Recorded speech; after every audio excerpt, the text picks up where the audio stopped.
Hello friends, তোমরা সবাই কেমন আছো? আশা করি ভালো আছো, আর আমিও ভালো আছি।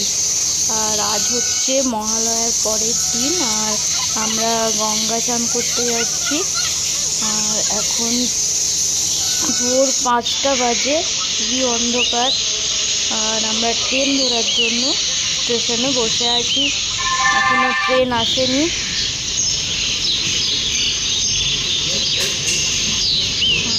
এই যে এবার আমরা ট্রেনে উঠে পড়েছি। বলছি এখন এই কুয়াশা পড়ছে, দেখুন না, পুরো সাদা হয়ে আছে, প্রচণ্ড কুয়াশা পড়ছে। সুন্দর লাগছে, প্রচুর ধান। আর আমরা এই যে বেলুড় মঠে নেমে গেছি, আর এখন আমরা যাচ্ছি ভেতরের দিকে। আর আজকের ব্লগটা এখানে শেষ করছি, দেখা হবে পরের ব্লগ।